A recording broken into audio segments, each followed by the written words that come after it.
Buenos días. Hoy hablaremos acerca de Caín y Abel. Amén. Es una enseñanza muy hermosa, pero que tenemos que poner mucha conciencia en ella. Y esta enseñanza nos recuerda algo que el Señor Jesucristo habló ahí en Lucas 18:10. Dice el Señor, dos hombres subieron a orar. Uno era fariseo y el otro era publicano. Y así como Caín y Abel, aunque ambos disfrutaban de los mismos privilegios y oportunidades, había mucha distancia entre ellos para ser iguales. Lo mismo pasa con los privilegios cristianos, que no por esos privilegios vamos a ser cristianos. Empezamos con la voluntad de Caín rechazada, porque dice la palabra ahí en Génesis 4:5 que Dios no miró con agrado a Caín y la ofrenda de él. Sí, porque personalmente Caín tiene que ser aceptado primero antes de que su ofrenda sea aceptada. Su ofrenda fue rechazada porque él mismo era culpable. Amén. Cuando hablamos de Cristo, él ofreció una ofrenda, pero él era limpio y santo.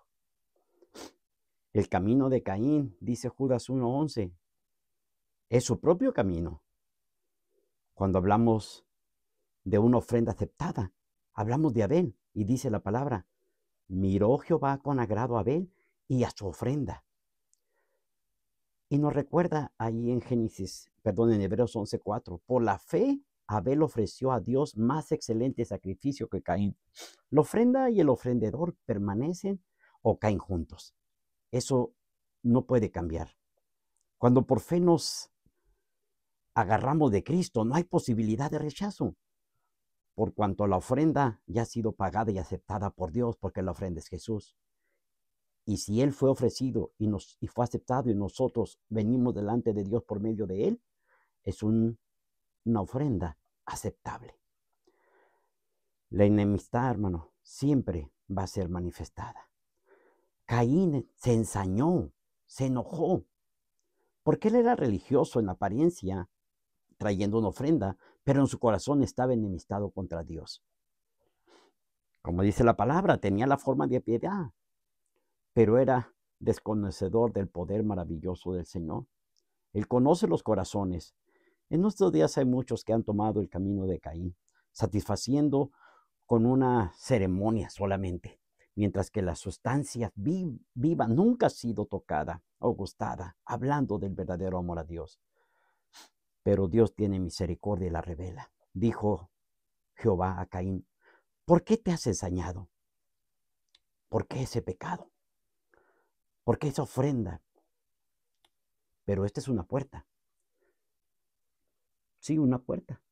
Dios en misericordia enseñó a Caín que la única manera de obtener aceptación como pecador es mediante un sacrificio por el pecado. Recuerda, Cristo llevó nuestros pecados en su propio cuerpo, sobre el madero. Esta ofrenda por el pecado yace a la puerta de cada pecador, como fue con nosotros. Bendito Dios, qué misericordia, que el precio expiatorio está tan cerca. Pero hay una justicia que no nos gusta, como tampoco a Caín. Caín mató a su hermano Abel. ¿Y por qué mató a su hermano? Porque aborrecía la justicia de Dios exhibida en su hermano. Porque así es la mente carnal del hombre, prefiere apagar la luz en el derramamiento de sangre antes que reconocer el pecado. Él mató a su hermano porque Dios se agradó de él. Pero la maldad tiene un juicio. El Señor le dijo, ahora maldito seas tú. El consejo de Dios con respecto a la ofrenda por el pecado fue rechazada. Ahora viene la maldición. Este cumplimiento es notable y lo vemos ahí en Juan 3:18. Rechazar a Cristo como el sacrificio por el pecado significa no poder escapar de la ira y la maldición de Dios. Jesús preguntó a los apóstoles, ¿qué pensáis del Cristo?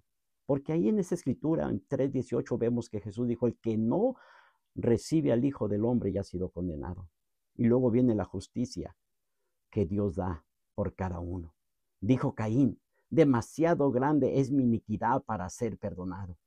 Él estaba pensando en cómo llevar su iniquidad. Reconoce que la justicia es de su condenación, pero está tan endurecido que no implora misericordia, porque hay misericordia en la última hora. Dicen muchos, pero ¿Qué si tu corazón se vuelve tan duro que ni siquiera te sometes para buscar misericordia? ¡Wow! El corazón, dice la palabra, es más perverso que todas